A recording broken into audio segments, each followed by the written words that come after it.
விடுதலை சிறுத்தைகள் கட்சியும் அமைச்சரவையில் இடம்பெற வேண்டும் என்று திரு ஆதவ் அர்ஜுனா அவர்கள் வெளிப்படையான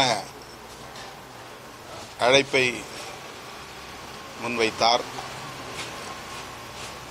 இந்திய யூனியன் முஸ்லீம் லீக் மற்றும் விடுதலை சிறுத்தைகள் கட்சி ஆகிய இரண்டு கட்சிகளும் தவேக தலைமையிலான இந்த அமைச்சரவையில் இடம்பெற வேண்டும் என்கிற வெளிப்படையான அழைப்பை அடுத்து எமது கட்சியின் பொதுச் செயலாளர்கள் உள்ளிட்ட முன்னணி பொறுப்பாளர்களோடு கலந்தாய்வு செய்தோம். பெரும்பான்மையானோரின் கருத்தின் அடிப்படையில் இந்த அமைச்சரவையில் இடம்பெறுவது என்கிற முடிவை எடுத்திருக்கிறோம்.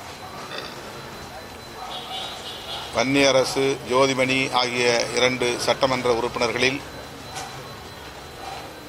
வன்னியரசு அவர்களின் பெயரை பரிந்துரைப்பதென்று முடிவெடுத்திருக்கிறோம். அவ்வளவுதான் செய்தி.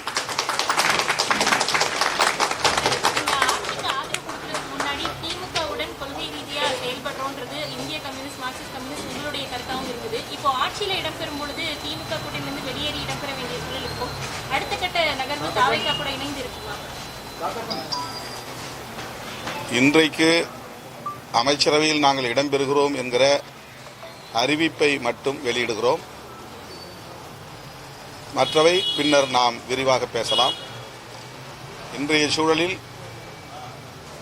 அமைச்சரவையில் இடம்பெறுவது என்பது எங்கள் கட்சியின் பெரும்பாலானோரின் கருத்தாக இருக்கிறது. 8ஆம் தேதி இரவு 6 மணிக்கு நாங்கள் நடத்திய இணையவழி உயர்நிலைக்குழு கூட்டத்திலும் 32 பேர் பங்கேற்றதில் ஒரு சிலரை தவிர அத்தனை பேரும் அமைச்சரவையில் இடம்பெற வேண்டும் என்கிற கருத்தை முன்வைத்தார்கள். நிறைவாக தலைவர் என்ன முடிவெடுத்தாலும் அதற்கு கட்டுப்படுகிறோம் என்கிற நிலைப்பாடு மேற்கொள்ளப்பட்டது. அதனை ஒட்டித்தான் 9ஆம் தேதி முற்பகல் பொதுச் செயலாளர்கள் சிந்தனை செல்வன், ரவிக்குமார் ஆகியோரோடு நான் உயர்நிலைக்குழுவின் முடிவை முன்வைத்து கலந்தாய்வு செய்தேன். நிறைவாக நாங்கள் வெளியிலிருந்து ஆதரவளிப்பது என்கிற முடிவை எடுத்தோம். நிபந்தனையற்ற ஆதரவை நல்குவது என்கிற முடிவை எடுத்தோம்.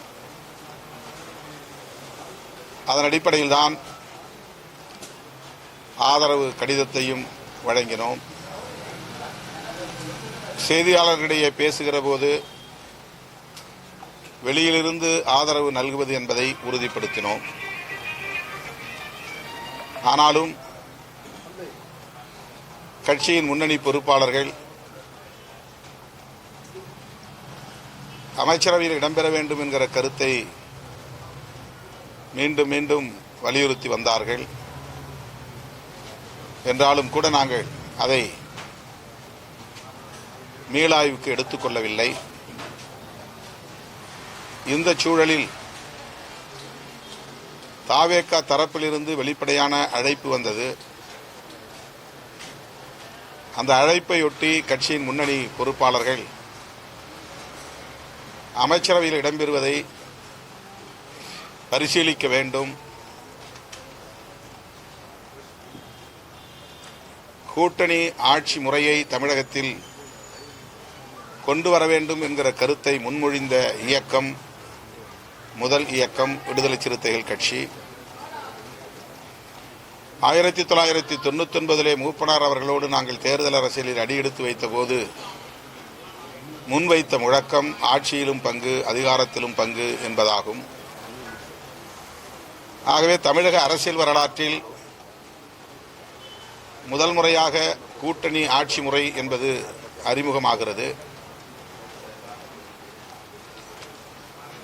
எனவே தாவேகா விடுத்த அழைப்பையும் கணக்கில் கொண்டு கட்சியின் நீண்டகால கனவையும் கருத்தில் கொண்டு இந்த முடிவை எடுக்க வேண்டும் என்கிற நிலைப்பாட்டை பெரும்பான்மையான பொறுப்பாளர்கள் முன்வைத்திருக்கிறார்கள். ஆகவே இப்போதைக்கு நாங்கள் இந்த முடிவை எடுத்திருக்கிறோம்.